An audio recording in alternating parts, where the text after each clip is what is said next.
Hey guys, Don here. Welcome to Podiatry Practice Mastery. Want to talk a little bit about the whole idea of progress, not perfection. I was reminded of this topic. This is a kind of a strategic coach topic. It's a kind of a positive thinking topic. But what made me think about this is I was talking to Larry Huppman, and he is working on a kind of a course for plantar fasciitis. And it's an idea that a lot of us have these ideas to put a course together, but you really don't know how much work it takes to do that.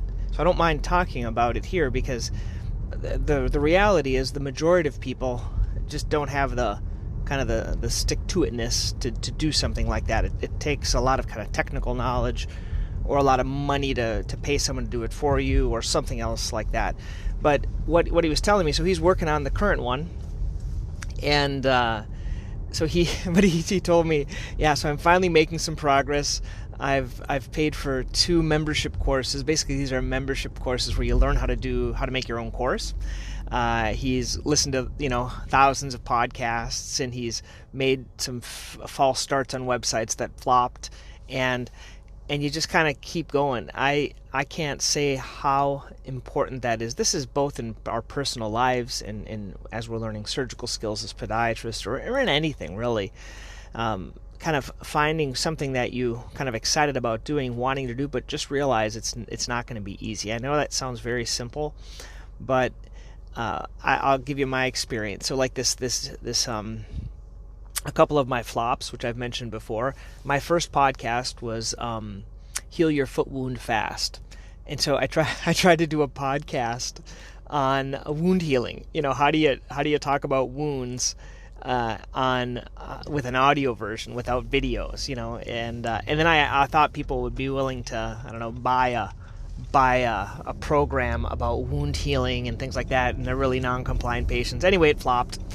I spent some time and some money on that one. I did it with virtual assistants, so I used someone on Fiverr to set it up. I used someone on Fiverr to set up the logo, so I kind of learned that process, so it helped me along the way. So that was one of my first flops. My other flop was my first website, my Dr. Pelto website, was on Blogger. And on Blogger, I was just kind of coding it myself. It's not really coding, it's like drag and drop, which like a lot of the software systems are.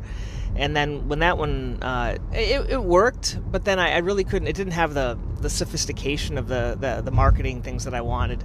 And then I switched to another one. It was one of these, kind of like these membership site things, and I played around.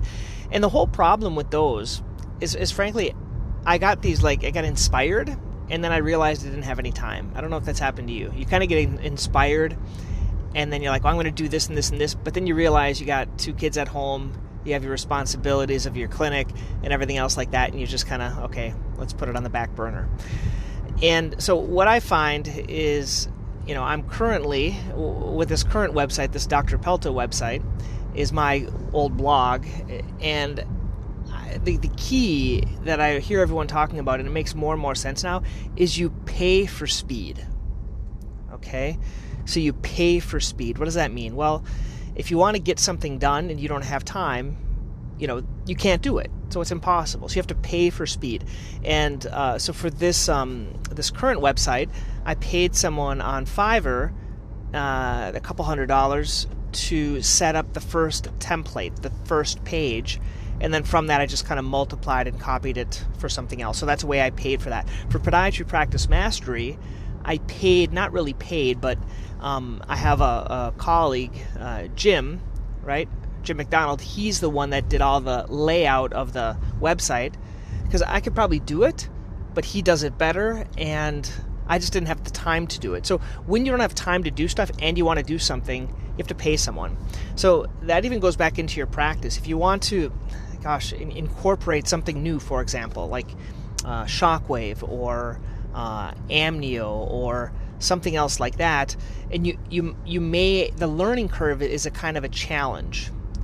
And so if you can find someone that's already doing it, and either they'll teach you or you can pay them to do it, that's going to be a lot easier for you. So that would be my recommendation, would be to find someone else that can help you to do it. That'll make it a lot easier for you.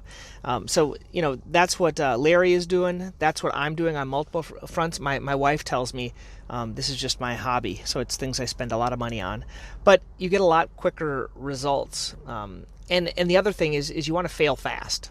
Okay, so try to pay for results, fail fast, and if you can't fail fast, don't fail slow, because failing slow is a lot more challenging for you.